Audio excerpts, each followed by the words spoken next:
শুধু বহিষ্কার না, বিএনপি তার নামে মামলা করা উচিত।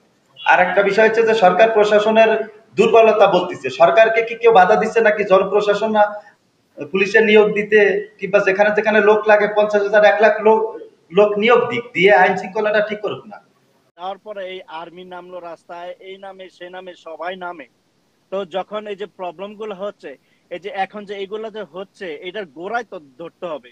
সবাই যদি গাছের মাথা ধরে মানে আগা ধরে নাচানাচি শুরু করে, ওইটা দিয়ে তো হবে না।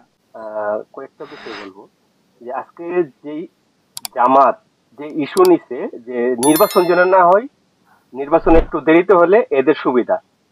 আজকে আমার এই কথাটা যদি পারেন পরবর্তীতে কাট করে প্রচার করবেন। জামাত এই যে ইস্যু নিছে যে একটা দেশে একটা আইন শৃঙ্খলা বিঘ্ন ঘটায়া এরা একটু দেরিতে ইলেকশন করলে এদের আসন একটা বাড়বো, ক্ষমতায় তো আসতে পারবো না।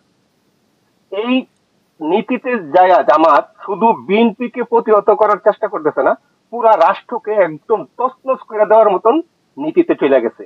যদি জামাত এখান থেকে ফেরত না আসে, মানে আমি সাধারণ একজন কর্মী, বিএনপির কর্মী, তাই আমি বিএনপির পক্ষে বলতেছি না, যদি জামাত এই ভুল পথ থেকে ফেরত না আসে, তাহলে পুরা রাষ্ট্র এবং জনগণের তছনছ হয়ে যাবে। যদি এই নীতি থেকে ফেরত না আসে, জামাতকে আমি অনুরোধ করব, এই ক্ষমতার লোভ, কয়েকটা আসনের লোভ যদি আপনারা না ছাড়েন, এর পরিণাম খুব আপনাদের খুব ভুগতে হবে। আর বিএনপির প্রতি আরেকটা অনুরোধ, বিএনপি যেন একটা হটলাইন চালু করে এবং সারা দেশ যেন প্রচার করে যে যেখানে মাস্তানি করবো তার প্রতিবাদ করার দরকার নাই, জাস্ট বিএনপির ওই হটলাইনে যেন কল করে অথবা মেসেজের মাধ্যমে জানিয়ে দেওয়া হয় কোন জেলার কোন ইউনিয়নে সে মাস্তান আছে, চাঁদাবাজ আছে।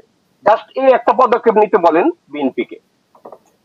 এখানে সম্মানিত যে স্যারেরা আছে, আপনারা বিএনপির নেতাদেরকে এই অনুরোধটুকু করবেন যে আমার মতন একজন একদম সাধারণ একটা কর্মী এই আবেদনটুকু করছি আমি।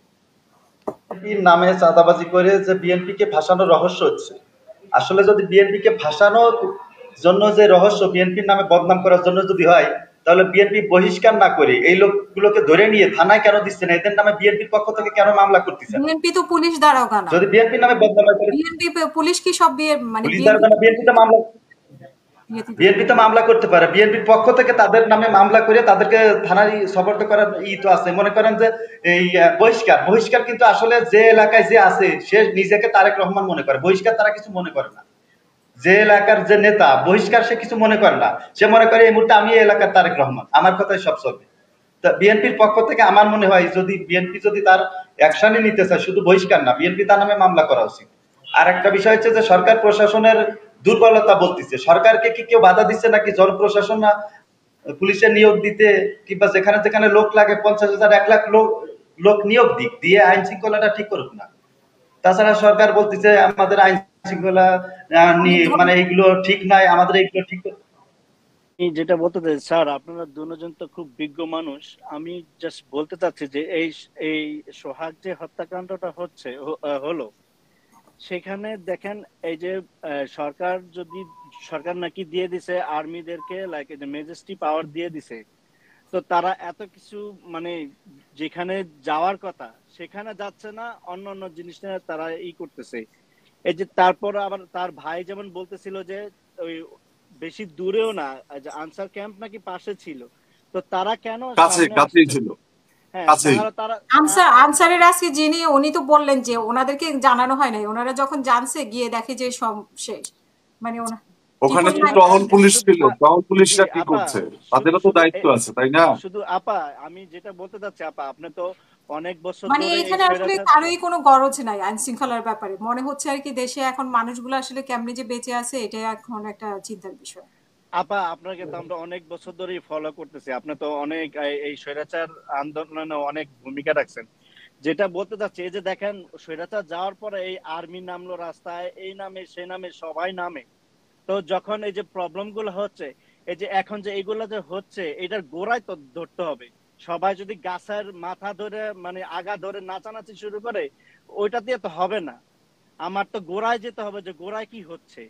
আর আর বিএনপি মনে হয় স্যার, আপনাকে যেটা বলতে চাচ্ছি স্যার, শেষ করে দেবে। অনেকের দেখি যে যুবদল যেগুলা দেখতেছি বলতেছে কি আমরা নাকি সেই 16-17 বছর ধরে, ওরা যদি এখন বয়স জিজ্ঞেস করেন ওর বয়স তো মনে হয় এই 24 থেকে 25 বছরের উপরে তোর হবেই না। তো কিভাবে 17 বছর আগে লাইক এই বিএনপি করলাম আমার মাথায় আসে না।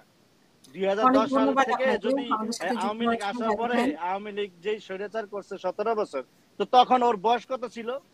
তো আপনারা স্যার একটু এইগুলো একটু দেখেন বিএনপিতে কারা ঢুকছে। অনেক আপনাদের বিএনপির ভিতরে অনেক মানুষ মজলুম আছে স্যার, আপনারা তাদেরকে আগে আনেন। আর আপনাদের অনেক নেতারা আছে মানে তারা কোনো কানে নিচ্ছে না, শুধু বহিষ্কার দিয়ে কিছু হবে না, এমন একটা পদক্ষেপ নেন আপনারা যেন এই লাঠির মতন সোজা হয়ে যায়, তাহলে হয়তো বা একটু দেশে শান্তি অসংখ্য আসবে, ধন্যবাদ আপনাদের জাহিদ ভাই। বদনামটা একটু কম। ছিল ফাটারের সাহেবের কাছে, উনি তো চলে গেলেন।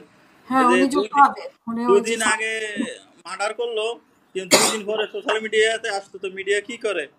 আর এই যে 3টি দল এনসিপি, সরমনায় জামাত যেভাবে প্রচারণা চালাচ্ছে যে বিএনপি যুবদল বিএনপির বিরুদ্ধে এইভাবে প্রচারণা ওনারা চালাচ্ছে, তো মিডিয়া তো সেই আগের মতোই রয়ে গেল, যে হাসিনার আমলে যত কিছু করতো সব বিএনপির উপরে সাবাইতো, এখনো তো সেই মিডিয়ায় রয়ে গেল। এই 2 দিন মিডিয়া কইছিল, একটা ফটো তো পোস্ট করে না মিডিয়া, সোশ্যাল মিডিয়া আসার পরে তারপরে মিডিয়া এটা দেখছে। আমার এই প্রশ্ন ফাটার হিসাবের কাছে। ধন্যবাদ, আসসালামু আলাইকুম।